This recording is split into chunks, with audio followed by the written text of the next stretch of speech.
Well, good evening, Resonate. It's so good to see you guys. Like RJ said, there's a lot of familiar faces coming back into town. We haven't seen you in a couple months, and it's really good to see you. And then lots of new faces. I got to meet quite a few new people today coming in. So we're really excited to be together today. This is a really big week for us in Resonate Church. Today is the last Sunday of the summer season, and the busiest and best time of the year is about to begin. Tomorrow, it's going to begin. I really believe that August is a thrilling time to live in Missoula as a follower of Jesus. I think it's a great season. Here's why. In the next couple weeks, over 3 million freshmen will be moving onto college campuses across our country. Over 3 million people in the midst of the transition from childhood to adulthood. They're going from a high schooler under the umbrella of their parents' safety and authority to being a grown-up, beginning the journey of figuring out who they are and what they believe. I remember when I was a freshman, my freshman year, my roommate and I, we were so excited to be out from under mom's authority. Mom can't tell me what to do anymore. And so here's what we decided. This is like first week of school. We went to Walmart and we bought 6 boxes of chocolate pudding mix, and we bought a gallon of milk, and we bought a bucket, and we came back to our dorm and we made a gallon of chocolate pudding. And then we stayed up all night playing video games, drinking chocolate pudding with a straw out of a bucket together. That was take that, Mom. That's what that's what true freedom feels like as a freshman. There are 3 million freshmen, just like I was 11 years ago, let loose with unlimited freedom and armed with zero wisdom. And about 2,000 of those 3 million are moving to Missoula tomorrow.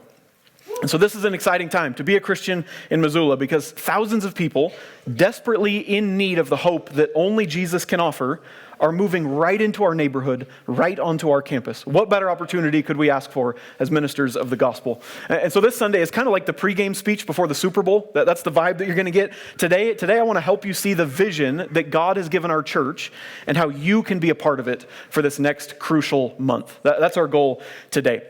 For the next month, we have one goal, to get new students connected to life-changing community and world-changing purpose, all because of Jesus.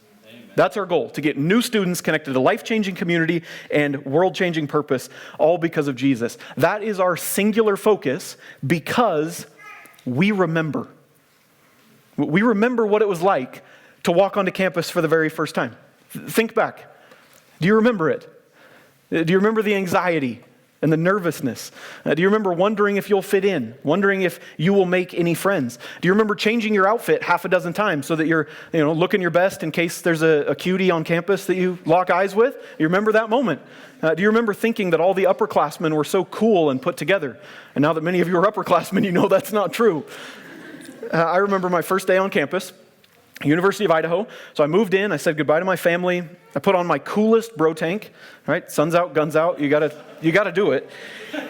And I went down to the student club fair. So it's kind of like the bear fair that's gonna happen tomorrow on campus here. And I'm walking around, I'm checking out different, what sports team or what fraternity I might want to join. And all of a sudden, across the street, I see this cute girl with a ponytail right on the top of her head. And she's smiling and laughing. She's handing out snow cones. She has a shirt that says Resonate Church. And so I think, here we go. Here's my shot. Cute Christian girl, first day of school. This is a jackpot. So I'm going to go talk to her. And so I head straight for her. And before I can talk to her, this guy intercepts me. What a jerk, right? And he introduces himself, and he says that he's part of Resonate Church. And he talks to me. He gets my phone number. He starts asking me real questions. He invites me to his house. He introduces me to some of his friends. Pretty soon, I'm connected with this whole group of freshman guys who are going to go play ultimate frisbee. So we go play frisbee together. Then we go back to this guy's house, and he makes us lunch. He invites me to this thing called Village. And before I know it, I'm going to church on Sunday. I'm going to Village every week. I'm in this guy's huddle. I'm helping set up and tear down at church every week. I'm going on mission trips every school break. My entire life was being changed. I am a pastor today because Resonate Church was on campus tabling my freshman year. That's my story. And that's not an uncommon story. Many of our staff members, RJ just shared that story, right? Many of our staff members, many of our village leaders, many of our owners have had a very similar story. And we will do whatever we can to get new students connected to life-changing community and world-changing purpose, all because of Jesus, because we remember. We remember what it was like to be in their situation. In Luke chapter 10, Jesus and his disciples are preparing themselves for a day not unlike our day tomorrow. Okay? It's their Super Bowl day. You can think of it that way. He's preparing to send them out in pairs all over the region to preach the gospel. And before he does so, he gives them some instructions. So let's pick up in verse 1. Luke 10, starting in verse 1. It says, "After this, the Lord appointed 72 others and sent them on ahead of him 2 by 2 into every town and place where he himself was about to go. And he said to them, 'The harvest is plentiful, but the laborers are few. Therefore, pray earnestly to the Lord of the harvest to send out laborers into his harvest.'" So before sending them out into the world, Jesus calls his disciples together, and he makes 2 observations. And those are our 2 observations today. Number 1, the harvest is plentiful. The harvest is plentiful. Jesus often used agricultural illustrations in his preaching and teaching. He did it to help his followers understand what he was saying. And one of those agricultural illustrations was the language of the harvest. He used this language frequently. And so you can kind of picture a crop being gathered up by a farmer during harvest time. Well, Jesus says the crops that are ready for harvest are all over the place. They are ripe for the picking. They're out there waiting for someone to gather them up. That's what his message is. These crops are people who God is going to save. They're children who God is going to adopt. They are rebels who God is going to pardon. You see, while we were still sinners, God sent his Son, Jesus Christ, to save us in our sin, in our rebellion, sent him to save us.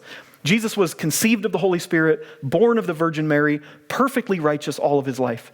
He suffered under Pontius Pilate. He was crucified on our behalf. He died in our place. He was buried in a tomb. He descended into death for 3 days. Then he rose again victorious, ascended into heaven, and is seated at the right hand of God the Father right this minute.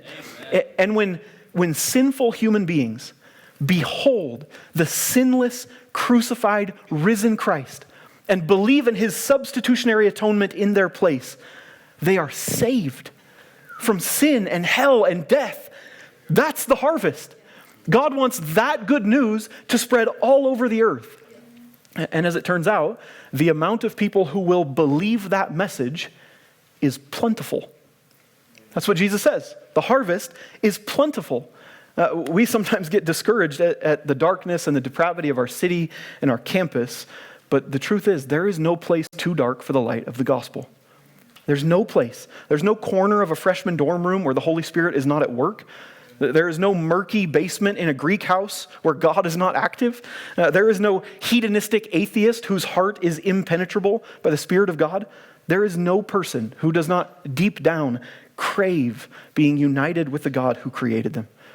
A few years ago, we met a young woman on campus who was a witchcraft practicing sex worker. And she got connected to our community, and she heard and experienced the gospel, the good news of the gospel.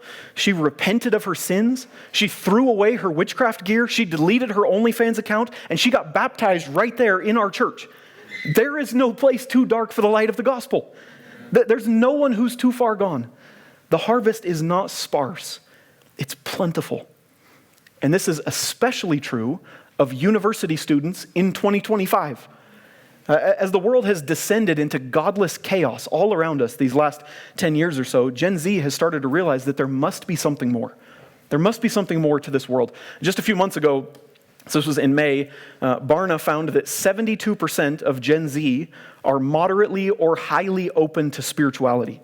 72%, while only 28% of millennials are open. That's a massive difference. That's like a 3 times increase. That means that college students today are 3 times more likely to be spiritually interested than college students when I went to college 11 years ago. And they're 3 times more likely to be spiritually interested than the young families in our city right now in the millennial generation. In the same month, this was in May as well, Influence magazine reported that nearly 80% of Gen Z believe in a higher power, and 74% of them desire spiritual growth.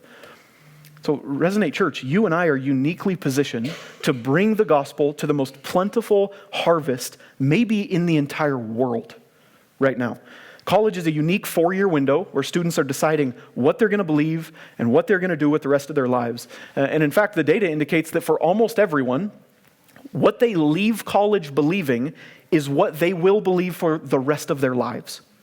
That's what the data indicates. This week I asked I asked Grok to do a deep dive study on data reports from groups like Barna or Infinity Concepts or Lifeway or the International Bible Society. I asked it about when do people make faith decisions? Statistically, when do people make faith decisions? Here was the AI's conclusion. I just screenshotted it from the computer here. It says approximately 80 to 90% of people who make faith decisions to follow Jesus do so before age 24, with a best estimate of 85% based on the available data. So 85% of people will die believing what they believed when they were 24 years old. That's what that data shows us. 85% of all faith decisions are made before someone graduates college. And that means that not only are university students the most open and the most curious, but they are also by far the most likely to make a decision for Christ. 18 to 24 years old is without a doubt a season that is more ripe for harvest than any other season available to us. We always say this in Resonate. College students are the most reachable, trainable, and sendable demographic in the world. And so we will not stop making them our primary mission field. We really do believe that the road to the ends of the earth runs through the college campus. And if we want to reach the world for Christ tomorrow, we have to reach the campus for Christ today. Resonate Church is passionate about seeing the Great Commission fulfilled in our lifetime, and we believe that it will happen through everyone, students, adults, families, everyone doing their part to reach college students. Resonate, the harvest is plentiful. That is great news for us, but here's the bad news. Observation number 2, the laborers are few. The laborers are few. The reason that the Great Commission has not already been completed, it's not because there's an issue with the gospel. It's not because there's an error in the Bible. It's not because Jesus is outdated. It's not because we don't have enough money or equipment or technology. It's because there are not enough people giving their lives to the harvest. That's what Jesus teaches in Luke chapter 10. Listen, this breaks my heart. This is what keeps me up at night. There are approximately 160 million Christians in America right now. And the vast majority of them are living complacent, consumeristic, American dream lives with a little Christian flavor sprinkled on top. That's what their Christianity looks like. They pick their church based on which one provides the most entertaining show or runs the broadest array of programs or avoids any controversial or convicting topics. They come to church whenever they feel like it. So as long as the weather's good and there's no NFL games on and my kids' travel baseball team's not playing this weekend, they try to drink a little less and cuss a little less and yell at their wives a little less than their non-Christian friends. They might even have a bumper sticker to show off their spirituality, right? Maybe it's faith, family, freedom, if they're conservative. Or maybe it's coexist if they're progressive. But they have zero interest in laboring for the harvest. They have zero interest in sacrificing their comfort and their money to reach the unreached. They have zero interest in laying down their personal desires for the good of others. The fields around us are ripe for harvest, and yet Christians down through the ages have found excuses to avoid the harvest. When God wanted to save Nineveh, Jonah said, "They're too wicked." When God sent Moses to Egypt, Moses said, "What about my stutter?" When God told Jeremiah to go to Judah, he said, "I'm too young." When God told Gideon to lead the army, Gideon said, "I'm the weakest in my family." When God told Isaiah to be a prophet, Isaiah said, "I'm not holy enough." Church, we do the same thing today. We find every excuse to avoid the harvest that God has for us. I'm not old enough. I don't have enough experience. I'm not talented enough. My past is too messed up. God is asking too much of me. This just isn't my priority right now. We spend so much time looking down at ourselves that we miss the great opportunity that God has placed in front of us. And Carl Henry once said, "The gospel is only good news if it gets there in time." It's only good news if it gets there in time. In 2018, Francis Chan wrote a book called Letters to the Church. And in that book, he tells a story about a German church in the 1940s that had a railroad track running in the back of the property. And during the Holocaust, This church's Sunday gatherings were often interrupted by trains full of screaming Jewish prisoners being taken to concentration camps. These disruptions became so common that the church had to find a way to stop it. We got to deal with this thing. And so they decided, here was their solution, they decided that each time they heard a train coming, they would begin to sing at the top of their lungs to drown out the sounds of screams as people rode to their death and destruction. That was their solution. Resonate, whether you want to believe it or not, we have thousands of students in our backyards who are headed toward eternal death and destruction. What will we do about it? What will we do about it? Will we just sing louder? Will we just try to search for comfortable distractions or entertaining programs to drown out the reality? Or will we do whatever it takes to derail the trains? Whatever it takes to derail the trains. Tomorrow, 2,000 students will arrive in Missoula, and most of them will be on a train headed to death. That's the reality of what we're dealing with. But the great news is that you and I actually have the one and only way to derail the train. We have it. You and I have the gospel. The good news that for all those who trust in him, Jesus takes away our sin and gives us his righteousness. Or to switch the illustration, imagine for a moment that instead of 2,000 lost students moving onto campus, we had 2,000 students moving onto campus who are dying of cancer. Now imagine that we, in this room, we have the cure for cancer in our back pockets. What would we do? What would you do this week if that was the case? How would we schedule our next 7 days if that was the reality? Think about that for a minute. Like, real talk with you guys. Would you be willing to miss out on an hour of sleep if that was the case? Would you put up with a fussy baby for an evening if that was the case? Would you go out of your way to talk to someone who might be 10 years younger than you and a little bit awkward? Would you risk being ghosted by an 18-year-old? Would you be willing to do that? Would you go to an event that's not your favorite? It's not your favorite activity. Do you see how when we put these things in the proper perspective, it becomes really clear how silly most of our hesitations and excuses are? If 2,000 students with cancer moved to our city and we had the cure, I would hope we would do whatever it takes to get that cure to as many students as possible. And today I want you to see that the cancer illustration is not an over-exaggeration. It's an under-exaggeration. Those 2,000 students are not terminally ill with a physical disease. They are terminally ill with a spiritual and eternal disease. And if we love these students the way that God loves them, we'll do whatever we can to get the gospel to them. It's for this reason that the Apostle Paul developed a conviction that he would do whatever it took to derail the trains, whatever it took to cure the cancer. He says in 2 Corinthians 5, he says that those who live might no longer live for themselves, but for him who for their sake died and was raised. Living for Christ looks like laboring for Christ. Refusing to adopt the American dream Christianity that's all around us, and instead putting our hands to the plow.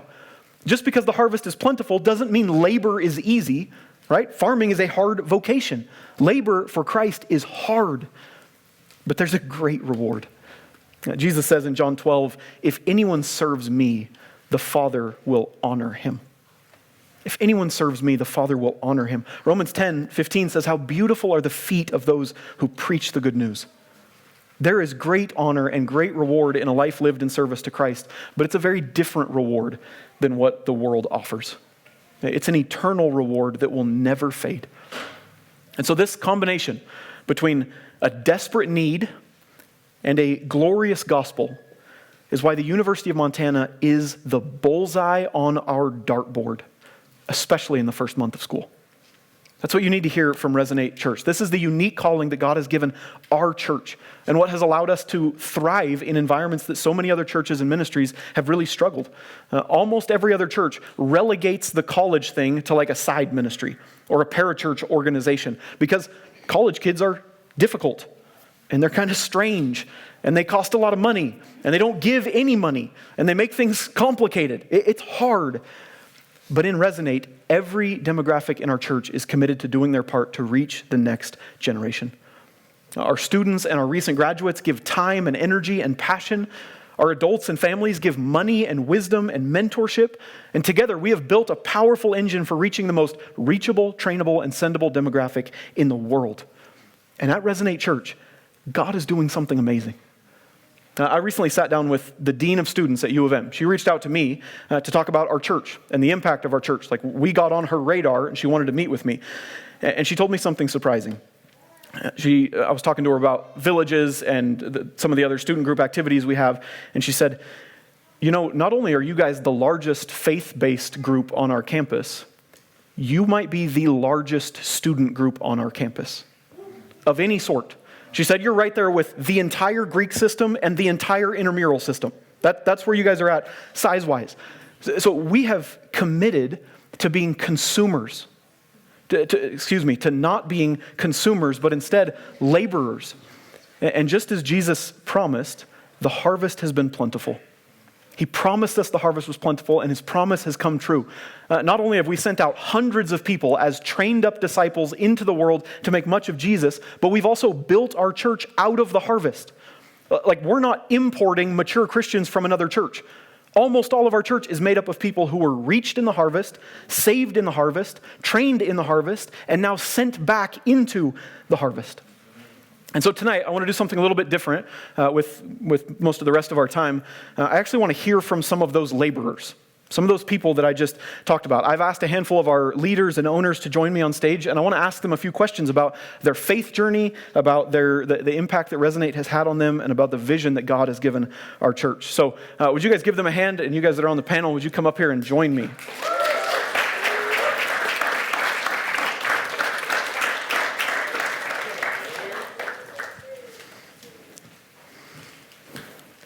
What a great group. Hopefully we have enough chairs here.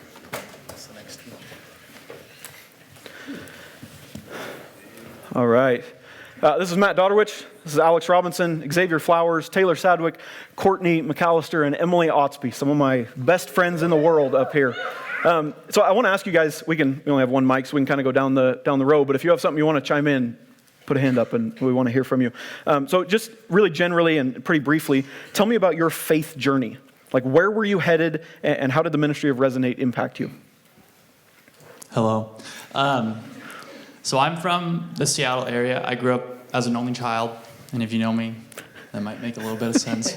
Not in a Christian home, and I was kind of like a pretty shy.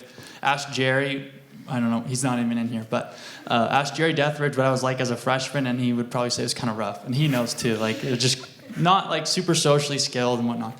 And so I went to the University of Idaho as a freshman in 2016, and I actually knew someone from high school there, but she got connected, and I got connected to his house, and it was the first time in my life that people that were cooler than me wanted to be friends with me.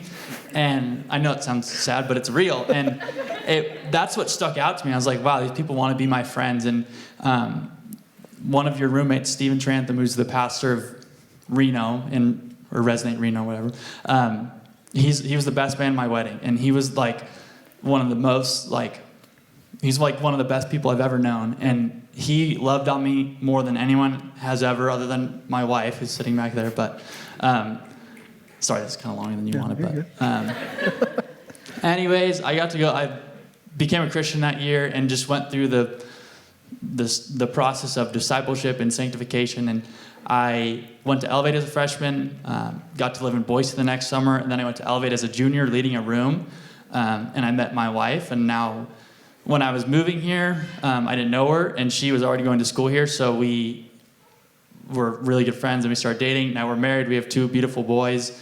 If you know Luca, that's my son. So don't know where he gets it from, but he's pretty awesome. But yeah, now I live here. We work, and we live life, and we come to church, and we love our friends. So yeah, it's awesome. Yeah. Amen. That's awesome. That was a great line. People who are cooler than me finally wanted to be friends with me. I think that's probably most of our story, too. You'll probably hear that over and over again.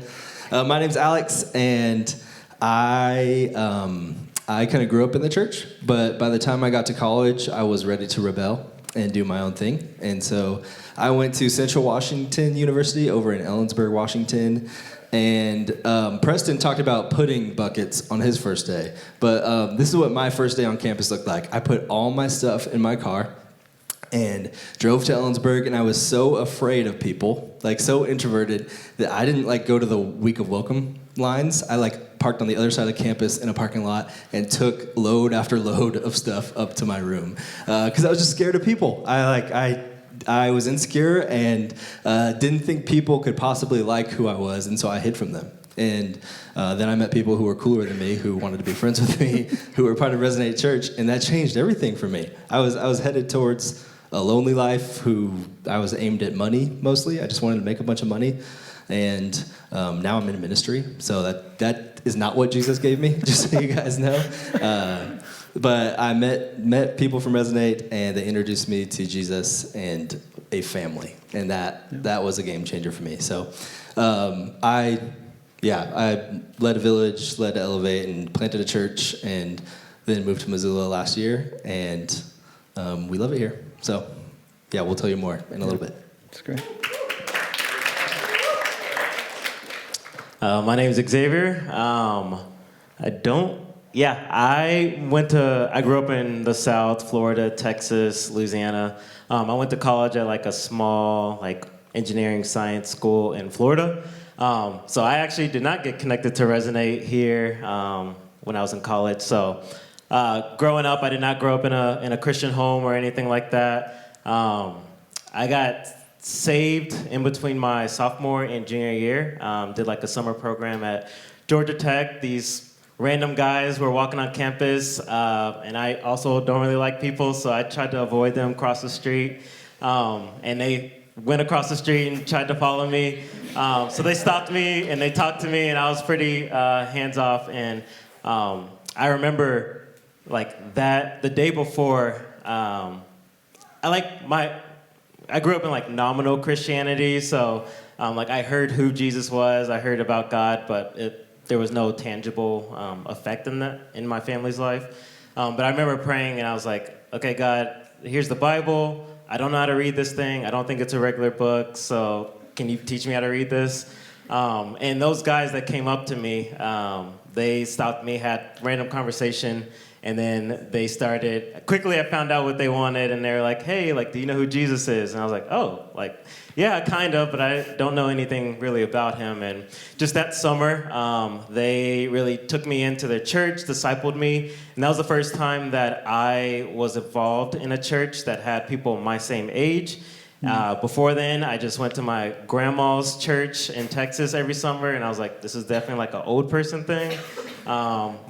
Definitely bought into the mindset of when you're young, you can do whatever you want, and then when you're older, that's when you kind of decide to follow Jesus or really do something about that. But just being part of that community was just so important for me, just to see this is something that people are passionate about now. So went back to college, and my senior year of college, I got connected to a church in my town, and it was also a younger demographic, and I just loved it. And when I graduated, I decided to move to Montana, and a big prayer for me was, I want to be connected, involved into a church that was like that had people in my same stage of life, and God definitely answered that prayer. I moved here in 2019 when Resonate kind of officially started here, and I was working at a grocery store, and a girl, Cameron Couch now, she was also working there, and I remember just talking to her. We were trained by the same person, and I was like, oh, what are you doing here? And she's like, oh, I just moved part of a church. And then I'm not super social, so I was just like, oh, that's cool in my head, and I didn't think to follow up with her. And I went home, and the next day I was like, I should have asked her what church she went to. So then the next time I saw her, I was like, hey, what church is that? And she told me about Resonate, and I've just been plugged in ever since, and God definitely answered that prayer way more than I imagined, and got involved and went to Elevate and really changed my life. And now I'm married to Haley Flowers, and we have a baby on the way, and yeah, God's definitely been really good. So, Yeah. That's awesome. Hi guys. So my name's Taylor, and I didn't grow up going to church at all.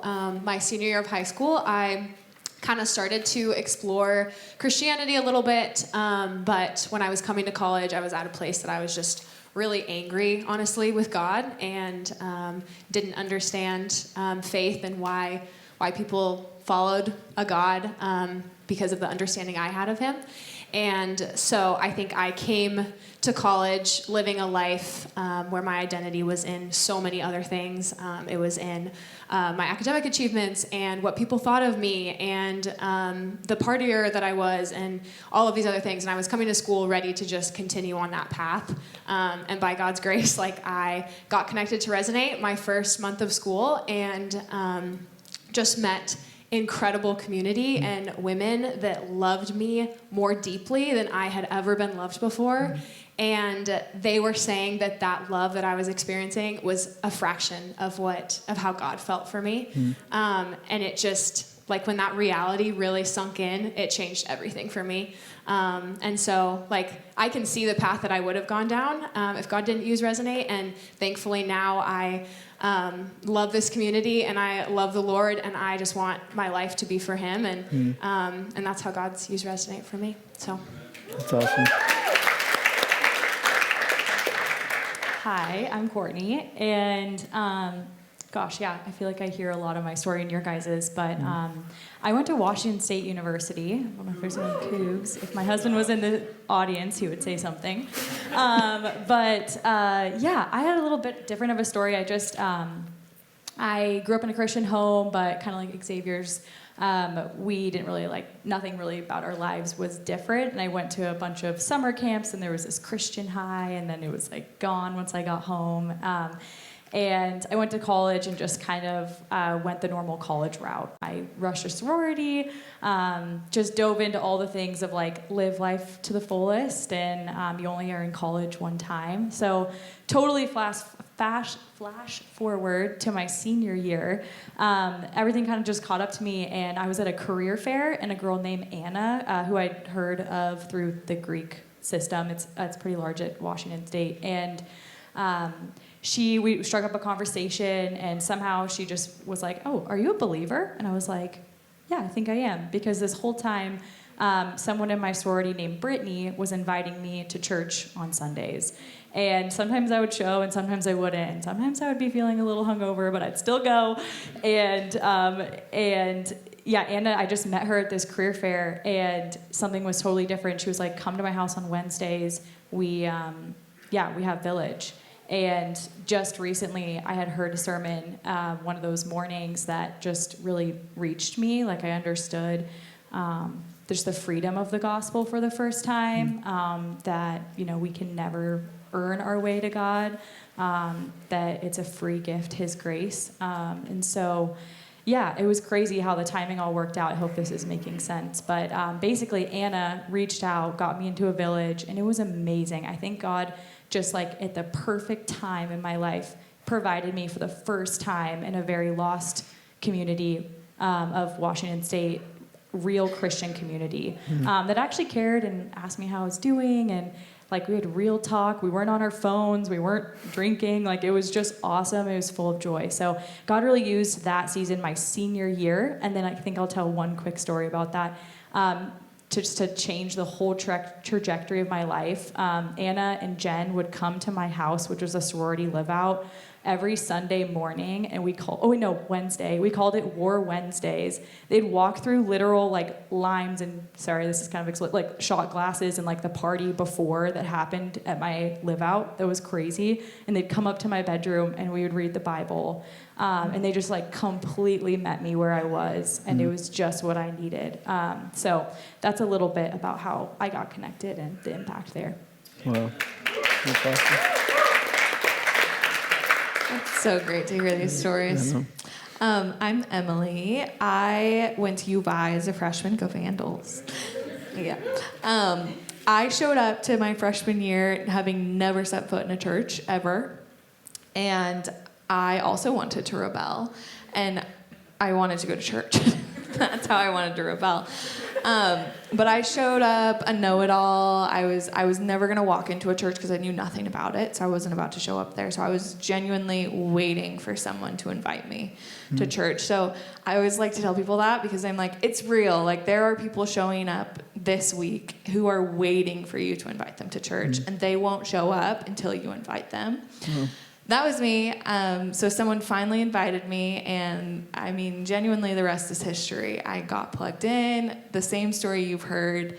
I've now been on staff with Resonate for 9 years. I showed up a biology major, ready to do everything that I'm supposed to do. Like I did all the right things because that's what people wanted me to do, but that was the only reason. And then I heard the gospel, and I was like, you mean he doesn't want anything? Like I didn't do anything to get it. In fact, I did the opposite to get what you're saying he did for me. So I was sold out. And yeah, now I'm coming up on 10 years on staff. I have a family of 3 kids who know who Jesus is, know he's not a cartoon character, know the gospel. And like my entire trajectory of my life is entirely different. Changed my major, everything. Because somebody invited me to church. So it's real. Oh, I can also vouch for awkward Matt as a freshman. He came back an entirely different person after Elevate. Not kidding. Yeah. It's true. Man, it's so cool to hear your guys' stories, knowing you guys personally and loving you guys so much and getting to rehash that's just a cool moment. Emily was my village leader when I was a freshman. So that village that I got connected to, that was Emily's village. So we've been together a long time. Okay, I know this is hard to do, but like a 15-second tip from each of you. You guys have all been in various seasons. You've been involved in Month of Welcome ministry. You've been on campus meeting students that first month of school. And so what do you wish you had understood when you were in college doing Month of Welcome ministry? Do you have just like a quick tip for lots of these students who are going to be on campus with us this week meeting new students? Yeah, my tip is I wish I had spent more time. I think eternity was really abstract for me, so thinking about people's eternity should have impacted me, but it was hard to wrap my head around it. I wish I had spent more time thinking about their future families and thought about that when I was making the invitation and didn't want to because I was scared to get rejected instead of being scared to get rejected, thinking about how this could change their entire life. Wow. I would just say, I think this is like Brian Jones has like coined the phrase, but like have a back pocket invite, like always know what open door you can give to someone and just like open that door for them. And if they want to take it, they will. And yeah, show up and just have that little invite ready to go. And if they don't show up, like there's so many freshmen, I'm sure all the freshmen are way more nervous than you are if you're a student because they're brand new here. Yeah, my tip, I wish I would have understood. I think I showed up for a lot of years just like thinking, okay, I'm here, I checked that off. Someone else is going to be the one to invite them to church or to the event or to make them feel seen. But we just get to show up and be bold and just show them that someone cares for them. And so expect that you get to be that person to care for them that day and don't just show up because it's an obligation. Like recognize how much greater that this next month gets to be. Yeah. I think I would say, like, as I think about my story and heard Emily, that people are actually really interested. Like, it feels like going to share the gospel or talk about being a Christian, like, just in the world feels kind of awkward or like people aren't interested. But I think there's just so many people that we kind of talked about tonight. There's so many people that are showing up that want to know who Jesus is. And I wish that I had remembered that in all my years, like participating in Month of Welcome, because it always felt like they don't really want to talk to me. But there's just so many people that do want to know who Jesus is and are looking to be connected to a church. So, and you never know who those are. So I just remember that. Yeah. And to follow that up, I wish I understood that what Xavier was just talking about is very potent for about 2 weeks. Like the rest of the year, it's possible to meet people and possible to make friends, but these first like 2 weeks to a month are a really potent time where people are open to new relationships. They're showing up, a lot of them know nobody like me, and a lot of them want to get integrated into community, but if you wait 2 weeks, they're gonna be integrated into another community. So I wish I understood the stakes, I guess, of the first month or so. That's good.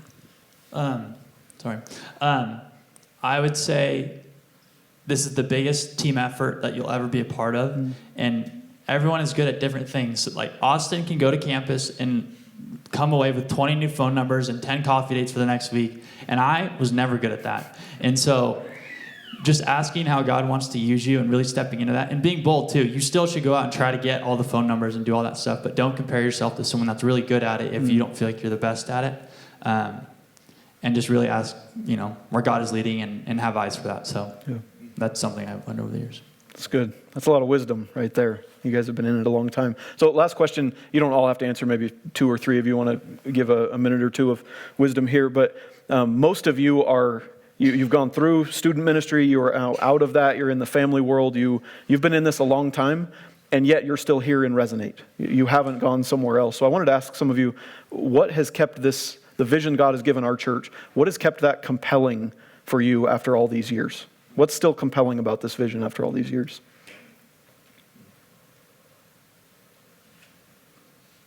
Does anyone want this right away?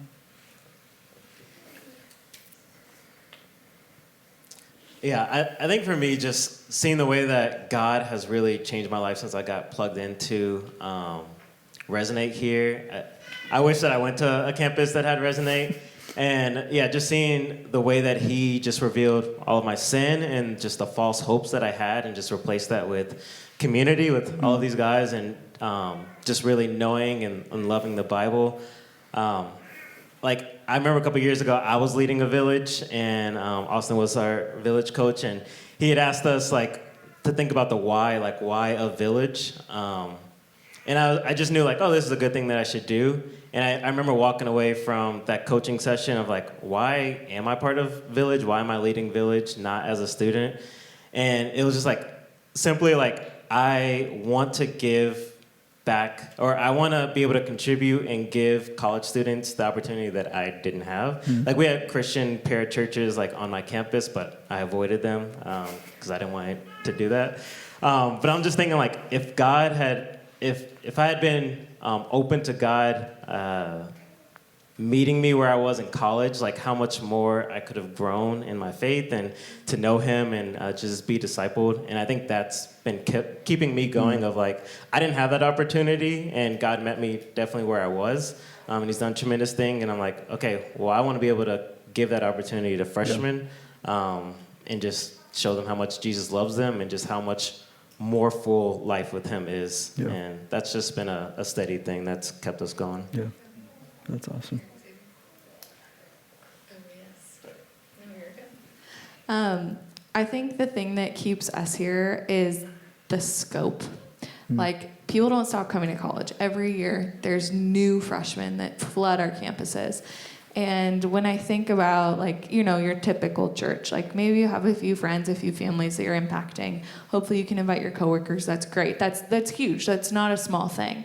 When I think about the last bit of being in Resonate, and I think about all of the people that we met as students that decided to follow Jesus that now are in completely different areas of the world, now impacting their coworkers for Jesus, their spouse, their kids. That is so many more people than if it was just me and I was staying in the same city reaching the people in my church, if that makes sense. Yeah. It just is so magnified. And so anything that Ben and I can do to still be a part of that and still be a part of people's lives changing when they're young and the impact that has for the rest of their life is just so worth it. Even though you're we're pretty old and do we still fit in? It's just so worth it. That's really cool. Love that. So I'm a little bit different situation up here. Don't have a family. I just graduated last year, and I'm working for our church next year as an intern. But I think what's been really cool for me over the last 4 years that I've been a part of Resonate is seeing the people that have stuck around for our church and seeing the young families and seeing that living my life for the gospel and for the mission is not just something that I will do during college and then move on to the next stage of life. Like, I get to look forward to being in this church for the long term. I get to look forward to being in a marriage that glorifies the Lord and raising kids that know who the Lord is. And so I just want to say that that's been really cool for me to get to see, and I know that a lot of the students feel the same way. So. Wow. There you go. Is that cool? Yeah, absolutely. We have time. Make it quick. All right, cool.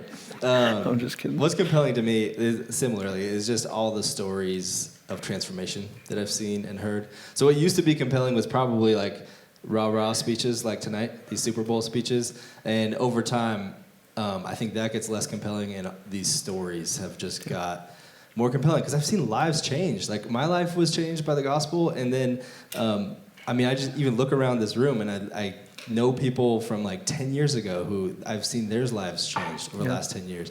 I don't want to draw too much attention, but my friend Michael is in the back, and he didn't know I was going to do this, but I met him during a week of welcome in Bozeman. We moved there in 2019, and I met Michael, and I don't have to tell too much of his story, but kind of in a situation where he wasn't looking for Jesus at all, and got to share the gospel with him, and over the next couple of years, he decided to follow Jesus, and he is a different dude. So if you can ask Michael about his story, it's night and day who he is, and it's stories like that. When I look at some of you guys, and I know that's your story too, that keeps me part of this church. Man, that's so sweet. It's so good to hear from all you guys. Thank you so much for your input, your wisdom, your contribution.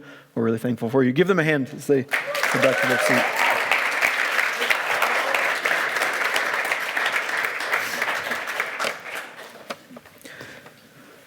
So here's our application for this evening as I wrap up. What will you do this month to reach the next generation? What will you do this month to reach the next generation? Think about your schedule, your bandwidth, your gifts, your skills, your resources. What can you do this month to reach the next generation? So some of you are college students with tons of availability, tons of relatability. I hope that you will consider reaching freshmen your full-time job for the next month. Some of my fondest memories of being in college was volunteering 60 hours a week for my church, trying to reach freshmen on our college campus. Some of you are adults with careers and families and little kids, and so your availability is way different. And I hope that you'll consider how you can bless and empower and encourage and resource the work on campus this month. When you came in, you should have received a little handout that also included our month of welcome calendar. So August and September calendar. This will give you some ideas about how you could contribute to this next month. So the calendar shows you everything that our church will be doing in the next month to meet and connect with students on campus. And the more we can have people participate in those events, the more ability we will have to reach freshmen on campus this month. And so we need your help. We need your help handing out flyers, getting contacts, cooking hot dogs, making snow cones, driving students that don't have cars, sharing the gospel, making students feel welcome, setting up for parties, teaching college kids how to swing dance, so much more.